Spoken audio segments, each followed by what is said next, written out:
Caríssimos irmãos e irmãs, estamos celebrando o 29º domingo do tempo comum e a liturgia de hoje nos apresenta um modelo errado de oração, isto é, como não devemos rezar. Os apóstolos aqui, Tiago e João, são um exemplo neste momento. Depois eles vão se santificar e nos darão um exemplo adequado, mas neste momento eles nos dão um exemplo inadequado de uma oração, nos dão um exemplo de uma oração que não é cristã. Muito bem, vamos então aqui nos contextualizar. Nós estamos num discurso de Nosso Senhor que ele é posterior, é um posterior imediato. Isto é, Jesus Cristo diz isso, isto acontece imediatamente após o terceiro discurso da paixão. Estamos aqui no capítulo 10, no versículo 35 de São Marcos. Se vocês forem pegarem o Evangelho de São Marcos, no capítulo 8, no versículo 31, Marcos, capítulo 8, versículo 31, Jesus fala pela primeira vez da paixão, que ele vai ser perseguido, maltratado, que ele vai morrer, mas ao terceiro dia ressuscitará. No capítulo 9, no versículo 30, Jesus falará isso pela segunda vez. E no capítulo 10, no versículo 31, Jesus fala isso pela terceira vez. Isto é, Jesus diz que ele vai sofrer muito, que ele será perseguido, maltratado, vai morrer e ao terceiro dia ressuscitar. Depois de Jesus ter falado isso por 3 vezes, vem então este acontecimento.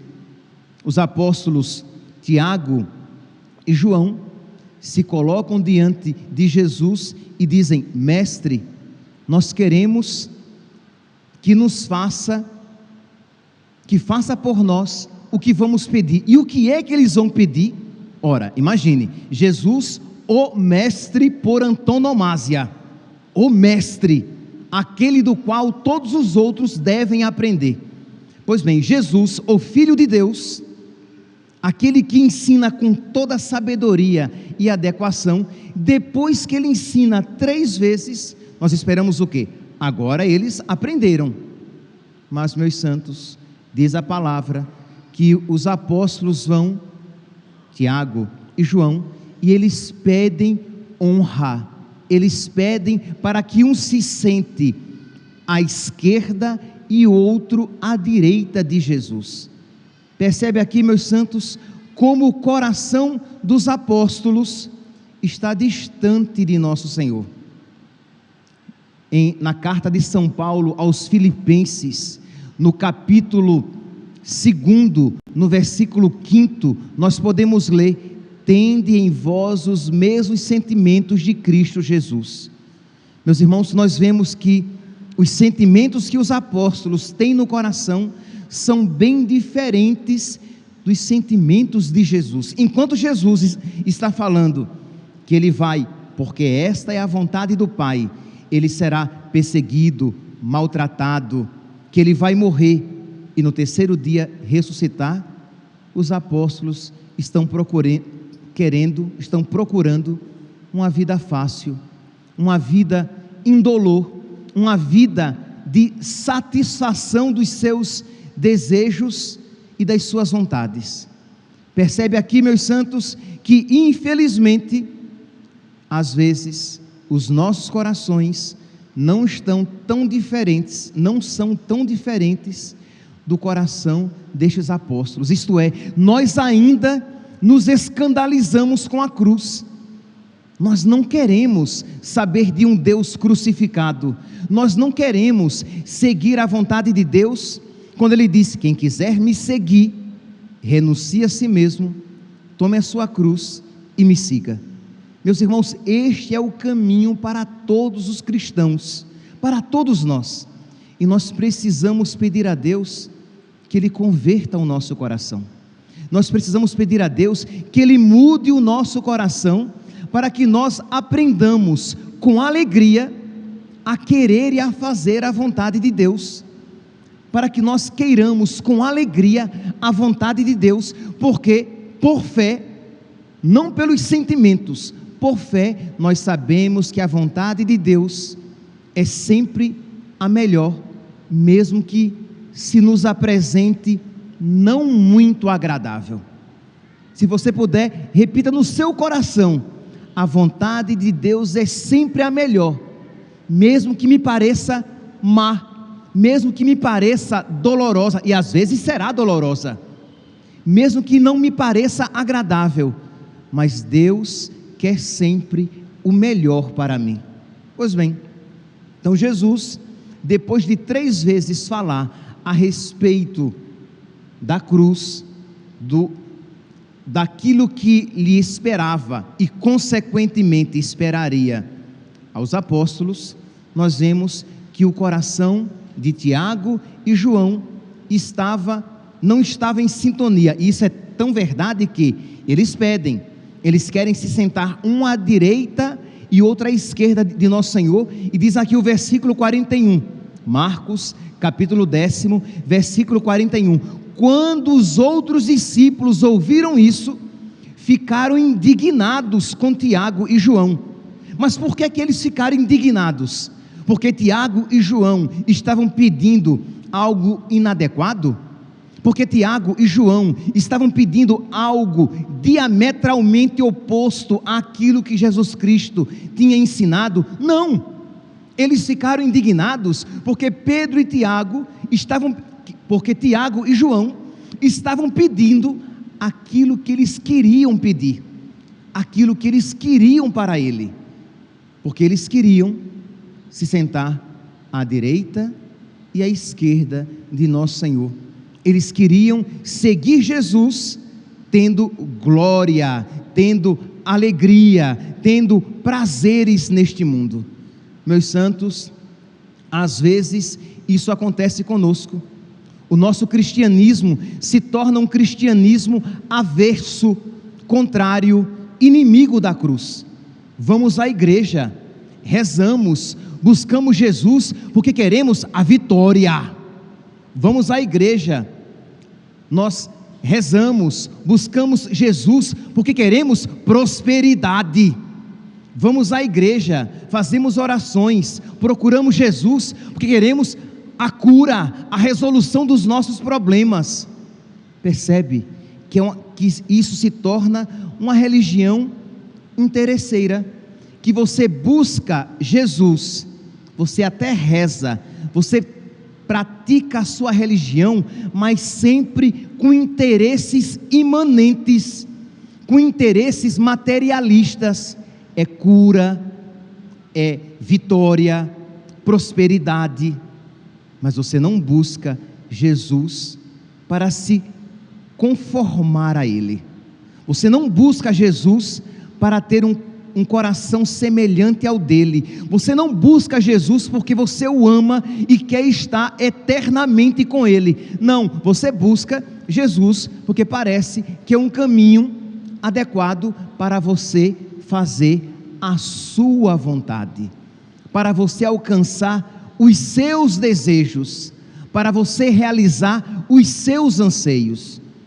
Meus santos, quando eu digo isso, embora eu esteja do alto de um púlpito, eu digo isso reconhecendo que o meu coração também é assim, e eu também preciso me converter.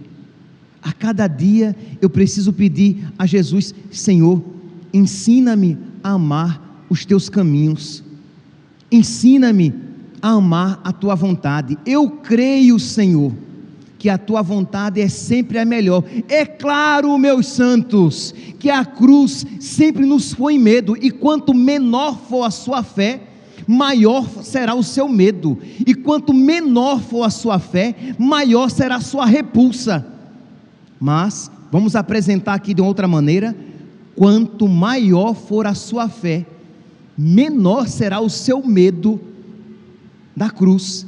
Quanto mais crescer a sua fé e a sua amizade com nosso Senhor, você vai chegar ao ponto de chamar a cruz de doce. Você será capaz de, na vida, realizar aquilo que nós fazemos na liturgia da Sexta-feira Santa. Você beijará a cruz, porque não obstante os seus sentimentos possam dizer o contrário, você diz: a cruz de Deus é boa. A vontade crucificada de Deus é boa, mesmo que desagrade aos meus sentimentos, porque nós cremos em Deus e sabemos que Ele nos ama, porque nós cremos em Deus e sabemos que Ele sempre quer o melhor para nós. Então percebe, se nós não crescermos nessa intimidade com nosso Senhor, nesta amizade com nosso Senhor, nós sempre iremos rejeitar a sua vontade quando for diferente da nossa, quando for contrária à nossa. É por isso, meus santos, eu sei que já falei isso aqui várias vezes, mas é preciso repetir, porque imagine, se Jesus, depois de três vezes ter repetido o mesmo ensinamento, Jesus que é o mestre por excelência, os apóstolos não tinham ainda aprendido por culpa deles. Imagine no meu caso, que não sou um mestre por excelência, então eu preciso repetir 300 vezes.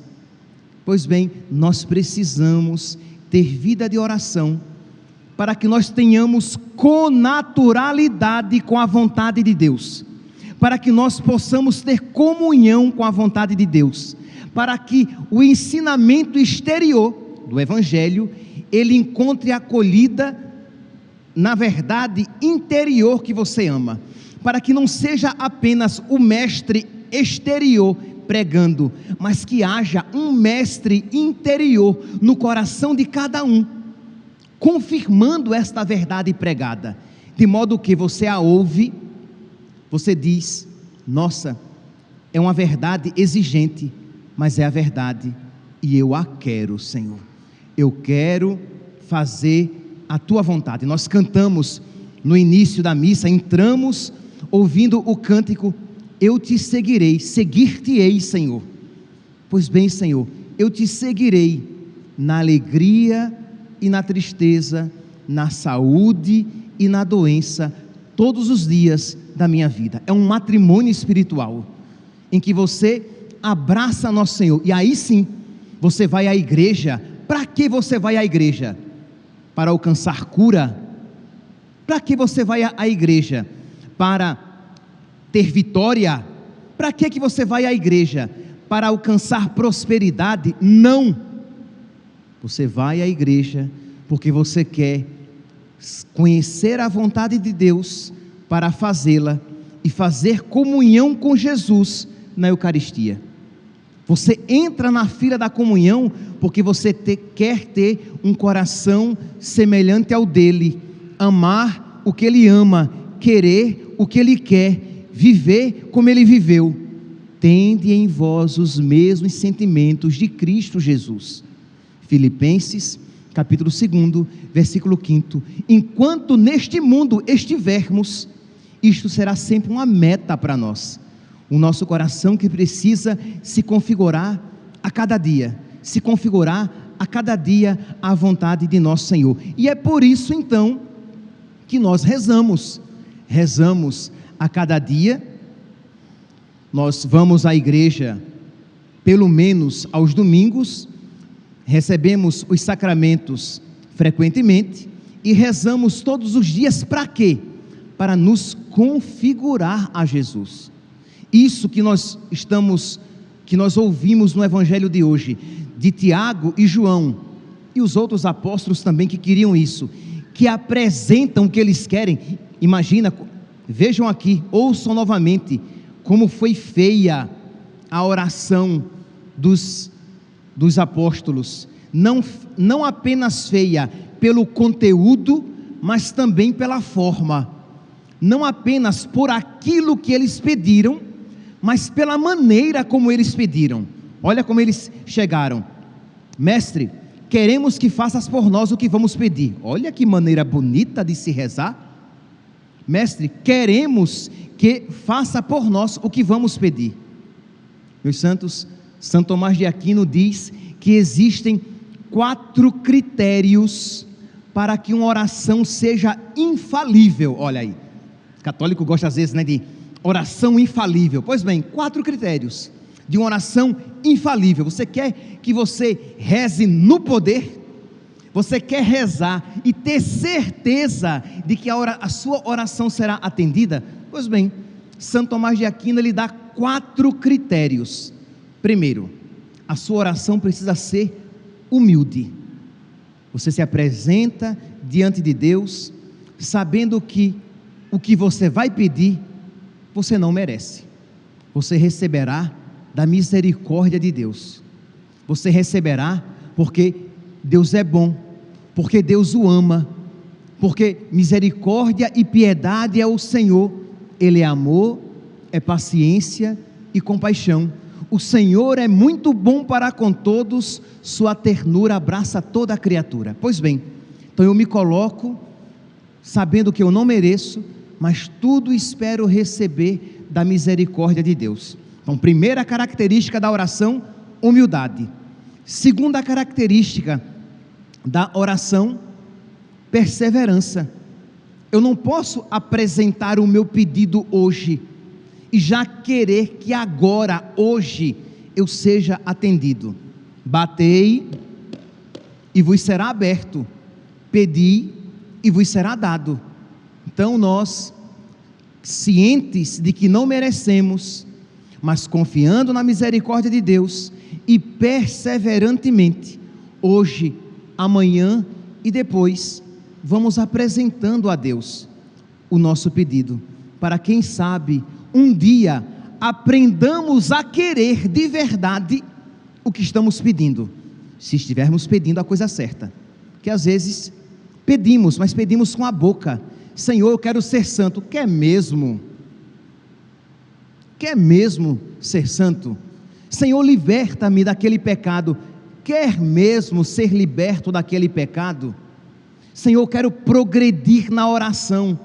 Mas como se você na primeira dificuldade na vida de oração já abandona a oração? Como assim você quer progredir na oração? Imagine um rapaz que quer ser atleta, mas ele não tem disciplina, ele não tem foco, ele não tem perseverança, ele não tem determinação. Ele não será um atleta. Que como é que ele quer ser atleta se ele não está disposto a perseverar nos treinos, a perseverar numa alimentação adequada, a perseverar numa vida adequada a um atleta? Então tem que ter perseverança. Eu quero perseverar na oração, eu quero crescer na oração. Precisa então ter perseverança. Então, primeiro, humildade.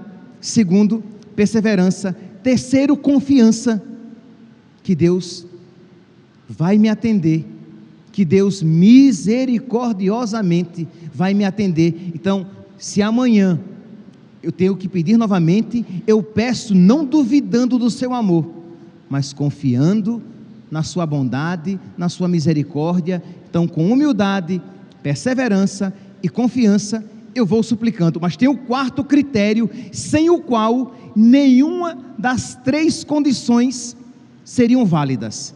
Eu tenho que pedir aquilo que concorre para a minha salvação. Se eu pedir algo que concorra para a minha salvação, com humildade, com perseverança e com confiança, não tenhamos dúvidas de que Deus nos atenderá.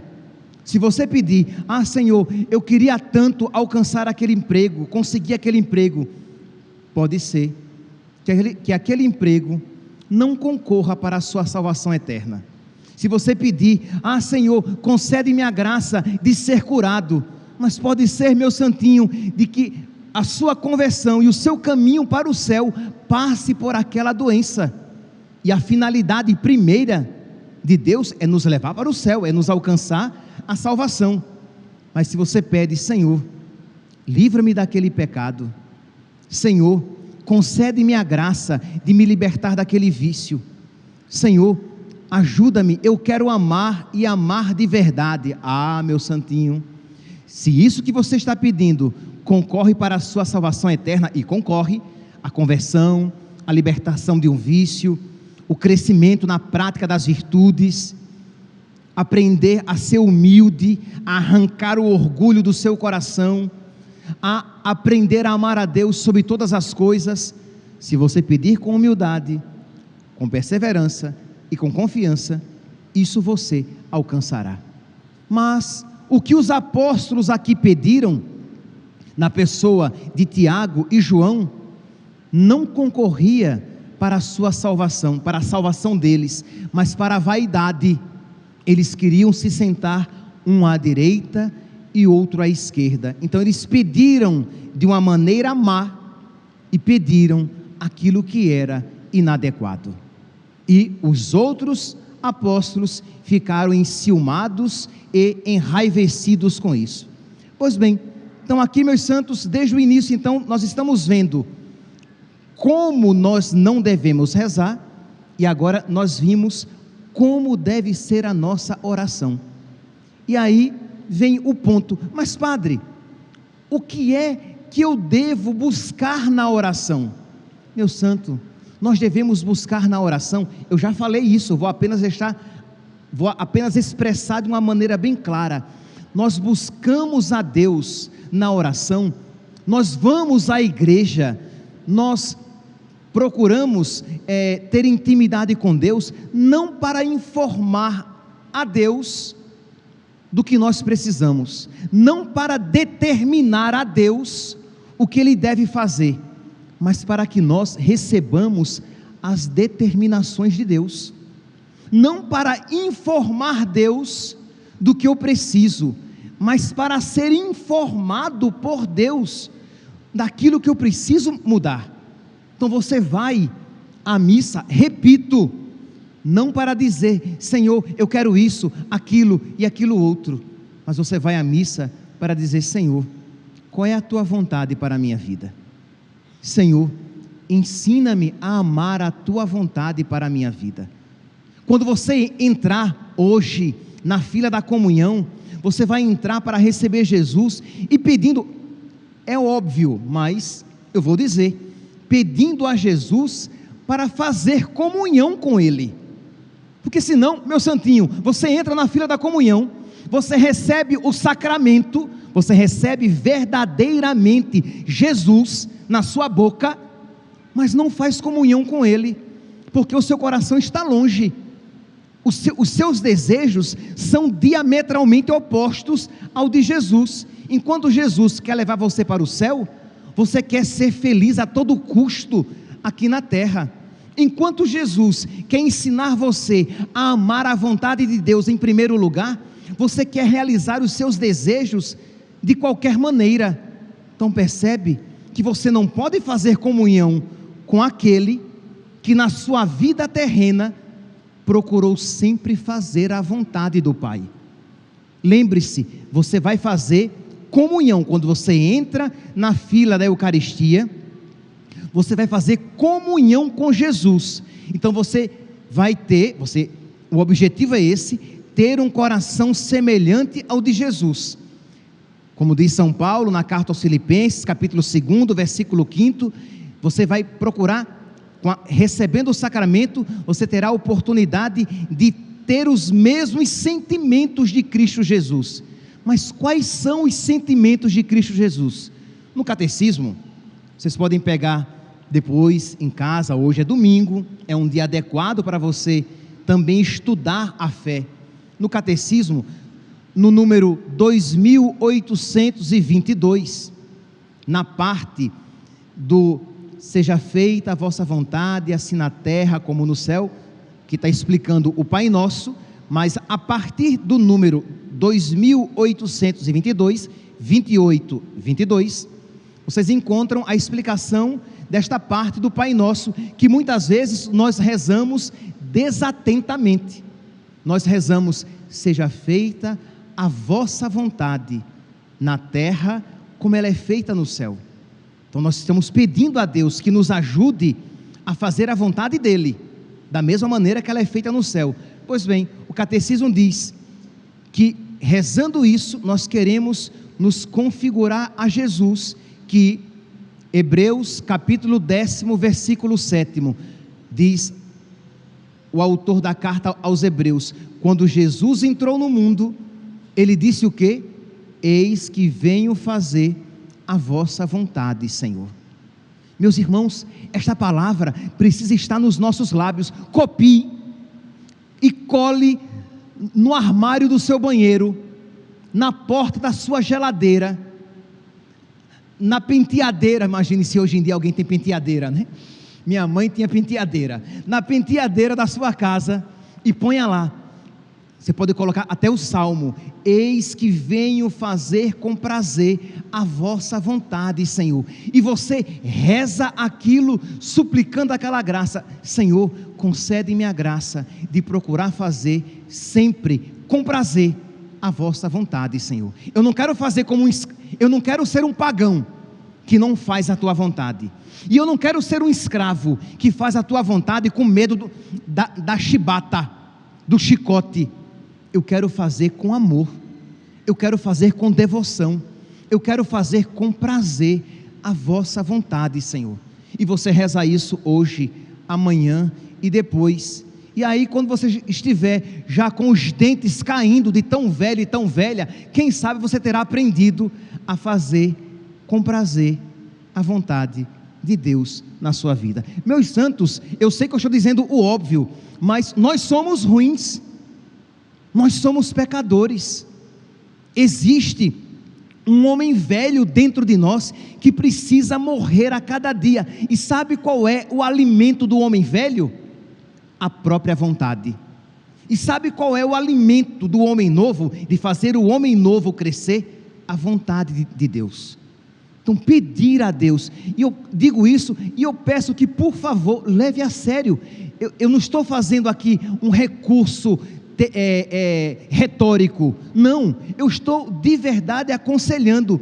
Copie no seu caderno, na sua agenda, ponha naquela tela de abertura do seu celular, que todas as vezes que você ligar o seu celular, vai estar ali escrito: eis que venho fazer com prazer a vossa vontade, Senhor. Coloque na porta da sua geladeira, no espelho da sua casa, para que você seja constantemente recordado em que consiste o caminho da sua salvação, porque este foi o caminho escolhido por Jesus, o Filho de Deus, a segunda pessoa da Santíssima Trindade, o nosso Salvador e doador do Espírito Santo. Quando entrou no mundo, ele entrou para fazer a vontade do Pai. Ele disse: o meu alimento é fazer a vontade do Pai. Imagine, meus santos, que coisa maravilhosa se nós pudéssemos dizer algo semelhante. O que de verdade me alimenta não é a comida, porque não só de pão vive o homem. O que de verdade me alimenta, o que me dá gás, o que me dá ânimo, o combustível da minha vida, não são as minhas vontades, os meus objetivos, os meus desejos. O combustível da minha vida, o combustível da minha alma é fazer a vontade de Deus, é procurar a glória de Cristo. Imagine, meus santos: ah, padre, mas isso é difícil. Meu santinho, isso não é natural. É verdade, isso não é natural, é sobrenatural. Então você vai alcançar na oração. Jesus, transforma o meu coração para que eu em tudo procure a tua glória. Jesus, transforma o meu coração para que eu em tudo procure a tua vontade. Jesus, por misericórdia, transforma o meu coração para que o meu coração seja semelhante ao vosso. E aí, quando você rezar, isto você suplica.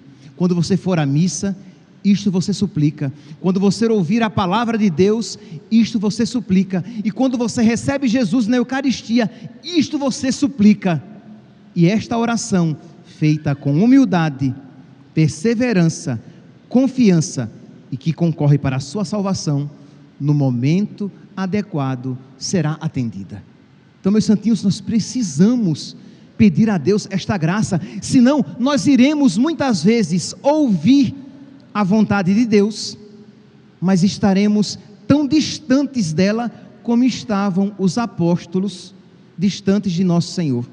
Nós iremos entrar na igreja e ver a imagem de Cristo crucificado, mas a cruz será sempre uma realidade estranha a nós.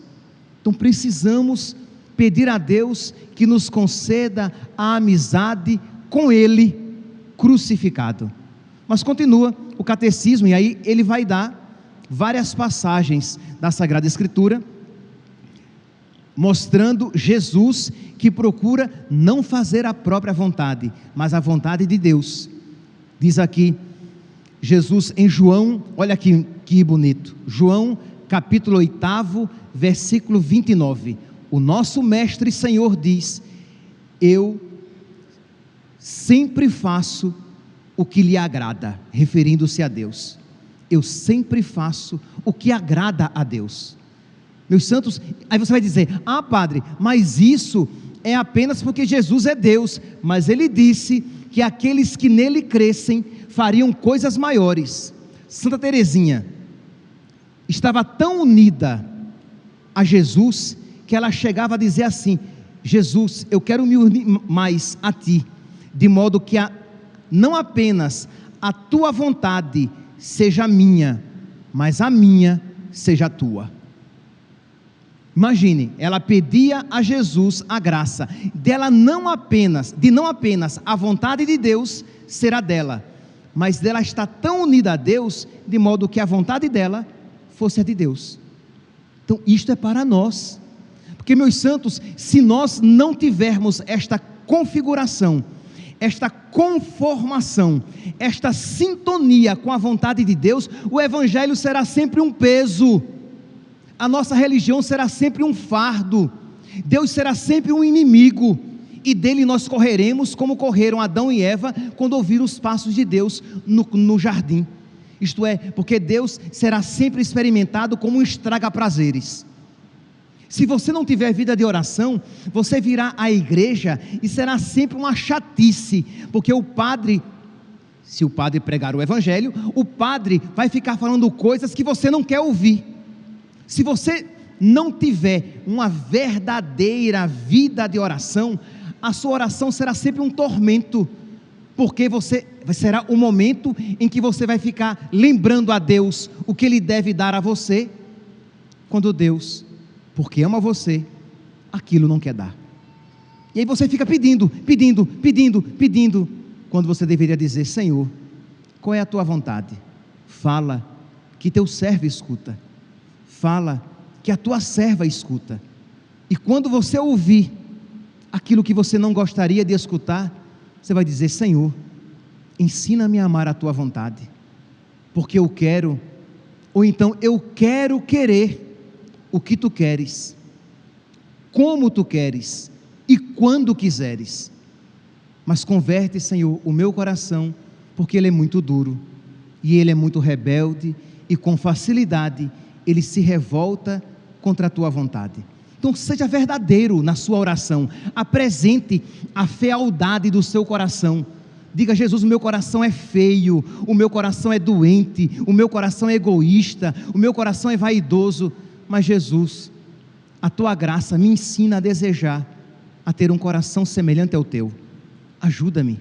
Mas se você vai para a sua oração e bate no balcão de Deus, dizendo: eu quero que o Senhor faça o que eu estou pedindo, está com os ouvidos moucos para ouvir a Deus, é claro que essa oração, ela não tem fruto espiritual. Eu vou terminando aqui. Então diz aqui o catecismo, no número 2825, somos radicalmente incapazes de fazer a vontade de Deus.